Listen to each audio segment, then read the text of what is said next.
So we are continuing from verse 54. Please recite after me.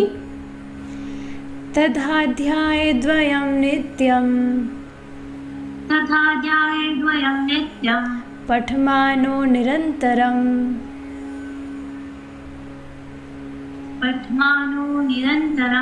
इन्द्रलोकम् अवाप्नोति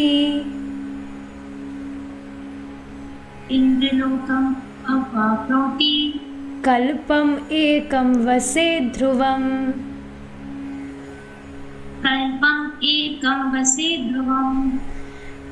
तो ये श्लोक हमने कल भी देखा था, फिर मैंने इसमें गलती करी थी। एक कल्प का अर्थ ब्रह्मा जी की आयु नहीं होती है, एक कल्प का अर्थ होता है ब्रह्मा जी का सिर्फ एक दिन। और उसमें कितना, मतलब उसका टाइम कितना होता है, हमने देखा था। चतुर्युग का मतलब जो चारों युग होते हैं। प्लीज टेल मी कौन से होते हैं चार युग? 278 समथिंग ऐसे कुछ होता है। 278 मनवंतर का एक कल्प होता है, ऐसे कुछ था उसमें।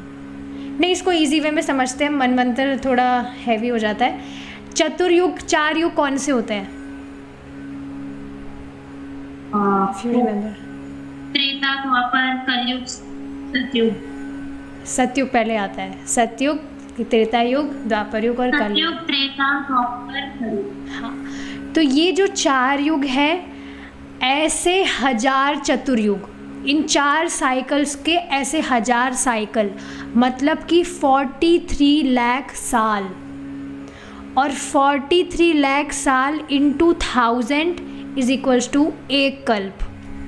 तो इतना लंबा समय कोई भी व्यक्ति अगर वह निरंतर गीता का पाठ करता है तो वह 43 लाख साल इंटू 1000 इतने दिन तक वह इंद्रलोक में वास करेगा। तो ये सारी चीज़ें उन लोगों के लिए बताई जा रही है जो भगवान की भक्ति प्राप्त करने के लिए नहीं कर रहे हैं, उनको ये सब मटेरियल गेन चाहिए। तो ये सारे जो लाभ है ये उन लोगों के लिए बताए जा रहे हैं कि भाई इस बहाने ही भक्ति करें, कम से कम इस लालच से ही भक्ति करें कि वाह हम देवराज इंद्र के लोक में निवास प्राप्त करेंगे गीता पढ़ने से। हाँ भाई करोगे तो तुम पढ़ो गीता। तो ये चीज़ है। Okay, moving forward. एकम अध्यायकम नित्यम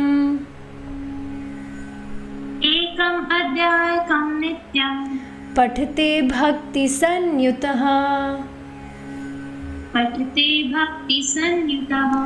रुद्रलोकम अवाप्नोति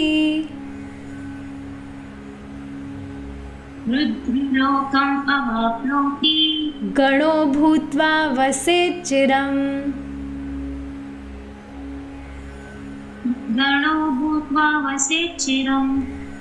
अब ये बहुत इंटरेस्टिंग बात है। देखिए, ये सारे जो लाभ बताए जा रहे हैं, अगर व्यक्ति इन लाभों को चाहता है, इफ़ ही इज़ एस्पायरिंग, तो इसको प्राप्त होंगे। ऐसा नहीं कि भगवान ज़बरदस्ती उसको ये सारे लाभ दे देंगे। अब कोई व्यक्ति स्वर्ग लोक जाना ही नहीं चाहता है तो भगवान उसको नहीं भेजेंगे वहाँ पर, भगवान उसको अपने पास ले जाएंगे। तो अब दूसरा यहाँ पर क्या बताया जा रहा है कि जो व्यक्ति एकम अध्यायकम नित्यम, वह एक अध्याय का पाठ नित्यम यानी कि प्रतिदिन करता है, पठते भक्ति संयुतः और भक्ति पूर्वक करता है, तो उसको क्या लाभ प्राप्त होगा? रुद्रलोकम अवाप्नोति। रुद्रलोक यानी कि भगवान शिव जी का जो लोक है वह वहाँ पर जाएगा और गणो भूत्वा वसेत् चिरम, भगवान शिव के जो पार्षद हैं उनके रूप में वह जाना जाएगा। ये बात बताई जा रही है। अब कोई व्यक्ति भगवान शिव जी के पास नहीं जाना चाहता है, उसको तो भगवान कृष्ण ही चाहिए, तो भगवान उसको वहाँ नहीं भेजेंगे। तो ये सारी बातें हैं। Moving forward. अध्यायार्धम च पदम वा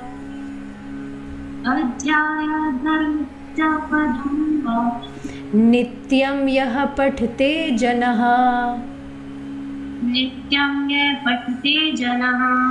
प्राप्नोति रविलोकं स नोतिरविलोकं स मन्वंतर समः सतम। मन्वन्तरसमः शतम्। अब यहाँ पर रविलोक यानी कि सूर्यलोक की बात हो रही है। देखिए क्या कहा जा रहा है। जो व्यक्ति नित्य प्रतिदिन आधे अथवा केवल 1/4 अध्याय का पाठ करता है वह 100 मनुओं के शासन काल के लिए सूर्य लोक में निवास प्राप्त करेगा।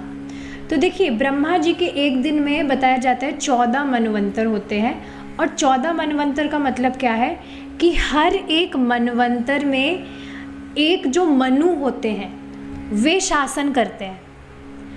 तो अब यहाँ क्या लाभ बताया जा रहा है कि 100 मनुओं के शासन काल के लिए वह सूर्य लोक में निवास करेगा। अब सूर्य लोक का मतलब ये नहीं है कि हम सुनते हैं सूर्य लोक में बहुत हीट होती है तो वहाँ पर कैसे जाएगा, व्यक्ति जल जाएगा।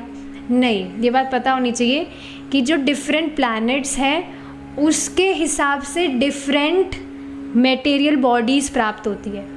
तो ये बात आपको पता है, सूर्य देव में भी सूर्य लोक में भी लोग रहते हैं, वहाँ पर भी जीव हैं, चंद्रमा में भी जीव हैं।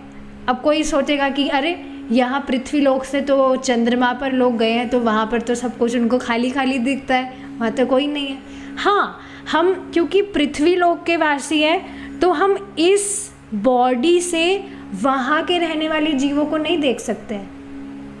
और ये बात कोई भी साइंटिस्ट कभी अपनी रिसर्च से तो पता लगा ही नहीं सकता है। ये सारी बातें हमें शास्त्र से स्वीकार करनी होगी कि ये सारी चीज़ें रिसर्च नहीं की जा सकती है, शास्त्र से हमें मालूम चलती है कि सूर्य लोक में भी लोग रहते हैं but they have different bodies to survive in that planet, same for other planets. Okay, moving forward. गीतायाः श्लोक दशकम् गीतायाः श्लोकदशकम् गीतायाः श्लोक दशकम् गीतायाः श्लोकदशकम् सप्तपञ्चचतुष्टयम् त्रिद्वय एकम् अर्धम् अथवा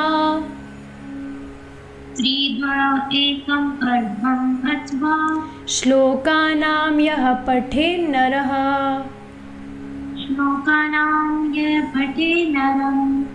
चंद्रलोकम् अवाप्नोति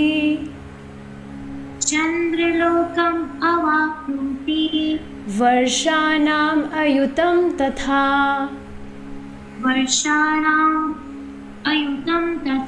अब चंद्रलोक भी चल लिया जाए।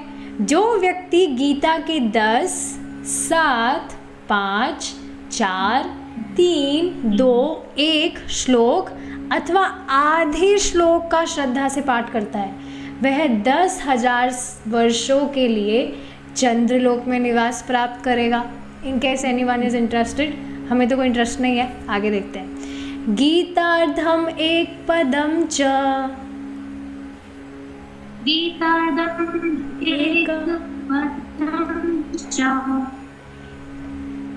श्लोकम अध्यायमेव च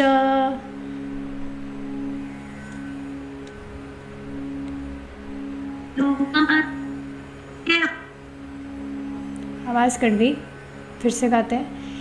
गीतार्धम एक पदम च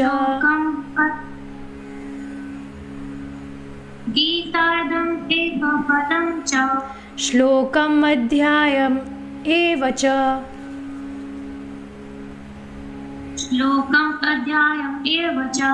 स्मरां सत्यक्त्वा जनो देहम्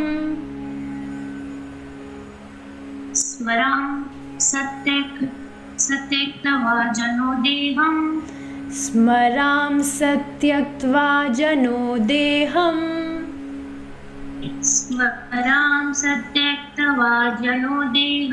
प्रयाति परमं पदम्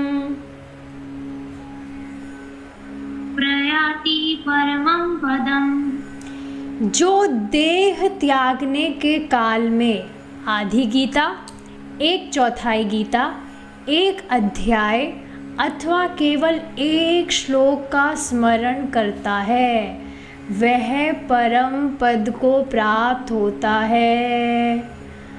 ये बहुत ज़्यादा इम्पोर्टेंट श्लोक है। इस वजह से कोई भी अगर व्यक्ति देह त्यागने वाला हो घर में, अगर उसके पास में, वो पूरे जीवन गीता पढ़ भी नहीं पाया, पर उस समय उसके पास में गीता रख दी जाए तो उससे भी वह परम पद को प्राप्त होगा। वाई? क्योंकि हमने कल क्या पढ़ा था? भगवत गीता स्वयं भगवान है। तो ठीक है, अब कोई व्यक्ति बेचारा नहीं पढ़ पाया पूरा जीवन गीता, पर एक भक्त जो इस महिमा को समझ रहा है उसको वास्तव में ये करना चाहिए। और ये श्लोक सच में बहुत इम्पॉर्टेंट है। ये श्लोक याद होना चाहिए ताकि हम भूलें ना। कोई भी व्यक्ति देह छोड़ने वाला हो तो उसके पास में गीता रख दी जाए उस वक्त। और गीता अपवित्र नहीं होती है, वो परम पवित्र है। ठीक है। गीतार्थम अपि पाठम वा, गीतार्थम अपि पाठम वा शृणुयातन्त कालतः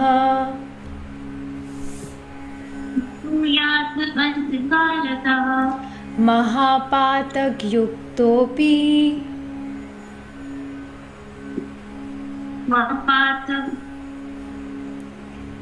महापातकयुक्तोऽपि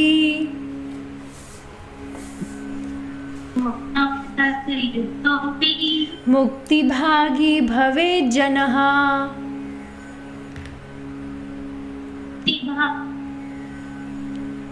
मुक्तिभागी भवेत् जनः। ठीक है। अंतकाल में श्रीमद् भगवद गीता के अर्थ का पठन अथवा श्रवण करने द्वारा एक अत्यंत पापी व्यक्ति भी मुक्ति के योग्य हो जाता है। देखिए, इस बात को समझना चाहिए, ये सारे जो लाभ है ये बताए जा रहे हैं ताकि व्यक्ति थोड़ा लालच से ही सही वो गीता पढ़ना शुरू करे। लेकिन ये बात समझना चाहिए, अगर वह प्रामाणिक रूप से इन सब लालच के कारण भी भगवत गीता पढ़ना शुरू कर देता है तो जैसे जैसे वह प्रभुपाद जी की भगवत गीता पढ़ेगा वह निश्चित भगवान का भक्त बन जाएगा। क्योंकि प्रभुपाद जी की गीता है ही कमाल की, परंपरा में है क्योंकि प्रामाणिक है, तो उसमें इसी तरह से भगवान ने जो भी बातें बताई है उसको यथावत रूप में डिस्कस करके, एक्सप्लेन करके व्यक्ति इस निर्णय तक पहुंचेगा कि उसको जीवन में करना क्या है। उसको भगवान कृष्ण का भक्त बनना है, क्योंकि उसी से उसको परम कल्याण प्राप्त होगा।